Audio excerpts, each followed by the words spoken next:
o Brasil evoluiu muito em matéria de organização administrativa. Hoje nós temos carreiras de Estado verdadeiramente, com pessoas concursadas, concurso dificílimo, com liberdade e autonomia para agir, uma fiscalização muito efetiva em relação a desvio de conduta, quer dizer, não é à toa que os jornais têm estampado denúncias diariamente, isso é produto da ação desses servidores, e esses servidores de carreira de Estado, que são aqueles que, na minha avaliação, falam para dentro da máquina, são fundamentais para que o Estado sobreviva a governos irresponsáveis do ponto de vista do interesse da coletividade. Então, nesse momento de crise, sempre é comum que se busque escolher o servidor público como uma variável de ajuste. E aí as entidades têm que estar atentas para esse aspecto.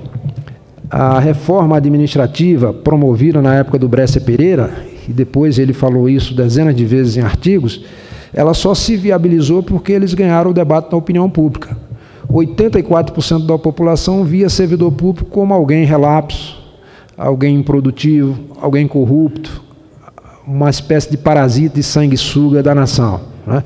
Quando é exatamente o contrário, é aqueles que dão sustentação e que fazem com que ainda haja políticas públicas voltadas para o interesse da maioria. Acho que o papel das entidades num momento como este é defender com unhas e dentes a importância do Estado e a importância dos servidores para tocarem essas políticas públicas do Estado. O Estado exerce 3 monopólios, o Estado moderno, que é um monopólio de punir, de arregimentar exército, de fazer com que as suas decisões se cumpram de modo compulsório, né? E só o Estado pode ter isso. O direito de tributar, também só o Estado pode tributar de modo obrigatório. E, por último, o direito de legislar, fazer com que a lei alcance a todos indistintamente.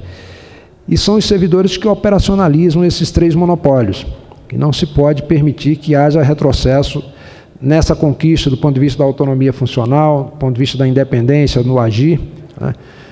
E, como dizia, como estou convencido que o agente político que entra no Estado, ele depende do servidor público para colocar em prática as suas políticas, é fundamental que esse servidor tenha clareza do seu papel, da sua importância e de que ele é servidor do Estado e não de um determinado governo que fica por um período muito curto à frente da administração pública. Acho que, nesse particular, temos avançado muito do ponto de vista da profissionalização.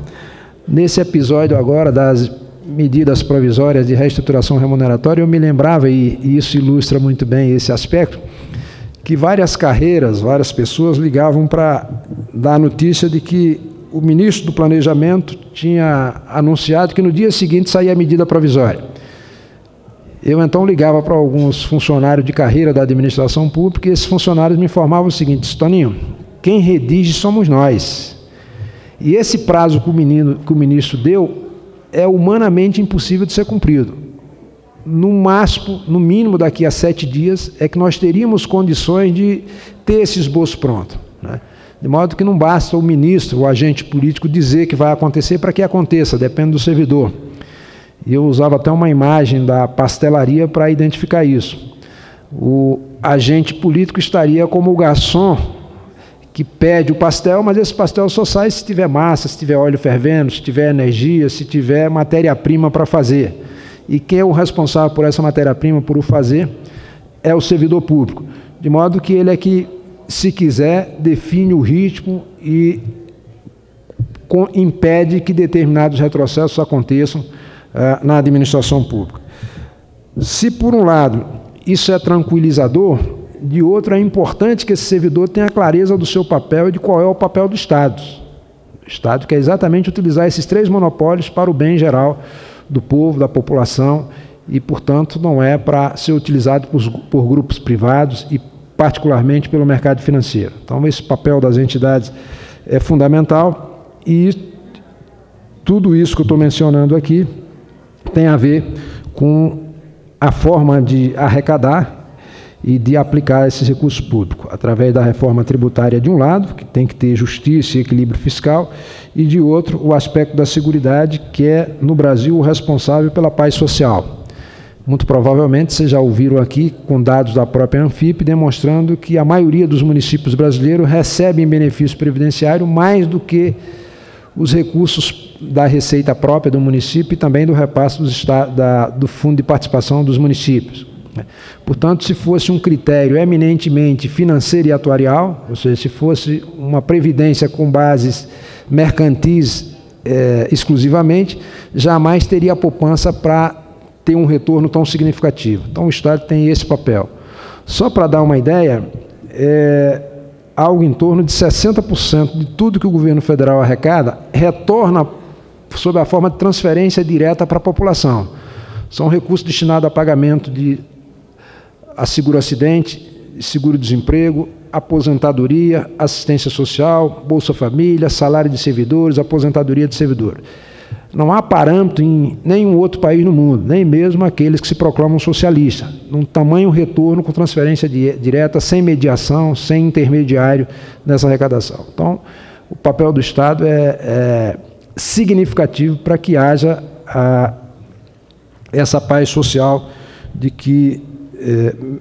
da qual falei ainda há pouco.